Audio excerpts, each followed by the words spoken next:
Dear students, you are most welcome to my YouTube channel physical education with लक्ष्य। तो आज discuss करेंगे यहाँ पर शारीरिक शिक्षा के जैविक आधार, biological basis of physical education. शारीरिक शिक्षा के जैविक आधार कौन से हैं उसके बारे में यहाँ पर हम आज डिस्कस करेंगे। जीव विज्ञान का दृष्टिकोण, तो शारीरिक शिक्षा के बारे में जीव विज्ञान का क्या दृष्टिकोण है इसको यहाँ पर देखेंगे। जीव विज्ञान पृथ्वी पर जीवन क्रम के अध्ययन का दूसरा नाम है और जीव विज्ञान के अनुसार मानव को जीवन सोपान सर्वोच्च स्तर पर माना गया है।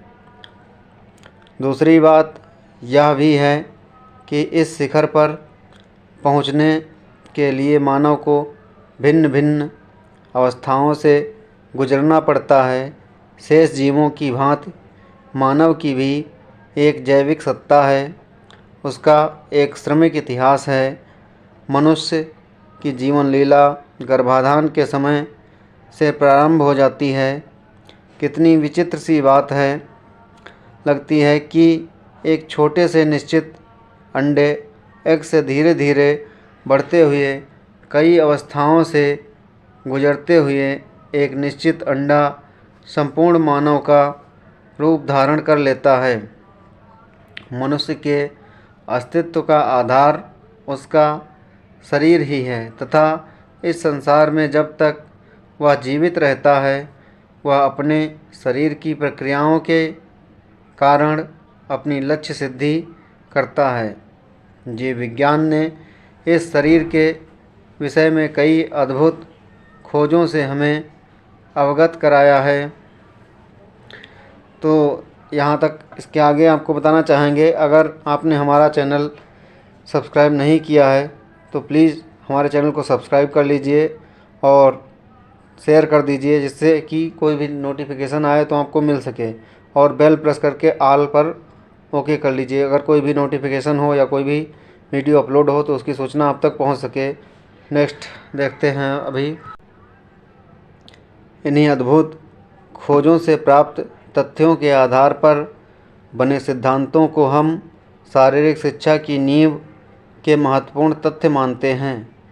जीव विज्ञान पर आधारित सिद्धांत ही मनुष्य की शारीरिक योग्यताओं और शारीरिक सीमाओं को समझने और समझाने में योगदान देते हैं। शारीरिक शिक्षा मनुष्य के शरीर को अपनी प्रक्रियाओं का माध्यम मानती है। यही कारण है कि शारीरिक शिक्षा की परिभाषा में यह बात स्पष्ट हो चुकी है कि शरीर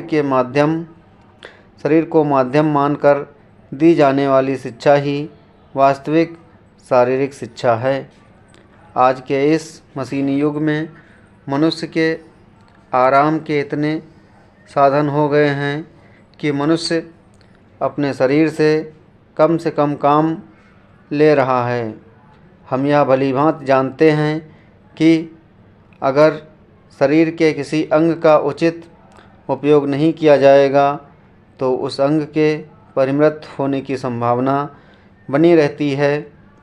वैज्ञानिकों का कहना है कि जिस प्रकार मनुष्य अपने शरीर का ध्यान न रखते हुए अपनी शारीरिक मानसिक उन्नति करता रहा है, तो वह दिन दूर नहीं कि जब इस संसार में मस्तिष्क रूपी मनुष्य ही पाया जाएगा। और अब आप लोग नोटबुक और पेन निकाल लीजिए, क्योंकि ये लॉन्ग आंसर है और 15 नंबर में आएगा। तो आगे लिखना स्टार्ट करेंगे। इसका शारीरिक अस्तित्व समाप्त हो जाएगा। जीव विज्ञान इस बात का भी सही प्रमाण देता है कि मनुष्य के विकास ने शारीरिक ढांचे और प्रक्रियाओं को, इसके पैतृक लक्षणों को, कृत्रिम वातावरण में भी अपना अस्तित्व बनाए रखा है। मनुष्य एक जटिल बहुकोशिकीय जीव है। मनुष्य में क्रिया सदैव विद्यमान रहती है। जिस समय किसी जीव में चलने फिरने, दौड़ने भागने की शक्ति समाप्त हो जाती है तो वह सजीव से अजीव यानी कि निर्जीव बन जाता है। क्रिया ही जीवन का चिन्ह और लक्ष्य है और स्थिरता, मृत्यु और अजीवता को कहा जाता है। प्रायः यह कहा जाता है कि किसी प्राणी में जितनी तेज क्रिया करने की क्षमता होती है उतनी ही शीघ्रता से उसमें वृद्धि व विकास की भी संभावना होती है।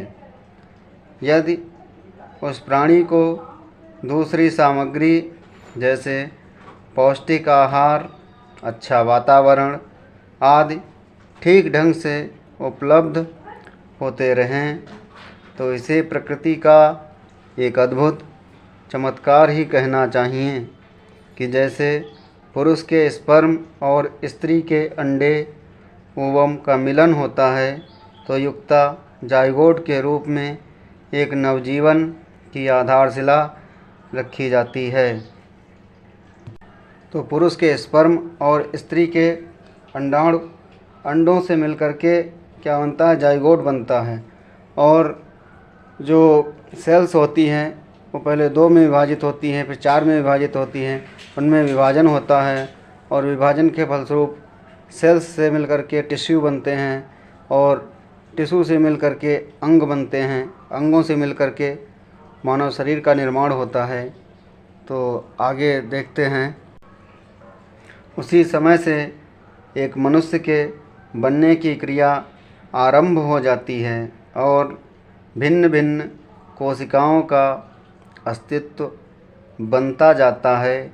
इससे यह बात सिद्ध होती है कि क्रिया तो प्राणी के बीज कोश में ही विद्यमान रहती है तथा वृद्धि और विकास क्रिया का ही एक परिणाम है।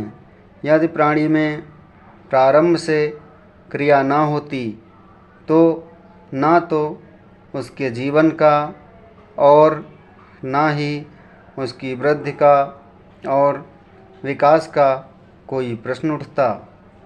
इन सब तथ्यों के आधार पर यह कह सकते हैं कि शारीरिक क्रिया के बिना वृद्धि और विकास संभव नहीं है। Thank you for watching my video. और अगर आपने मेरा चैनल सब्सक्राइब नहीं किया है तो चैनल को सब्सक्राइब कीजिए, शेयर कीजिए, लाइक कीजिए और कमेंट कीजिए। और आगे चल कर के आप लोगों को फिज़िकल एजुकेशन का पेपर भी देखने को मिलेगा जो कि आपके एग्ज़ाम से ठीक 2 दिन पहले अपलोड कर दिया जाएगा चैनल पर। 26 अप्रैल को अपलोड कर दिया जाएगा, तो उसको आप लोग ज़रूर देखिएगा। Thank you.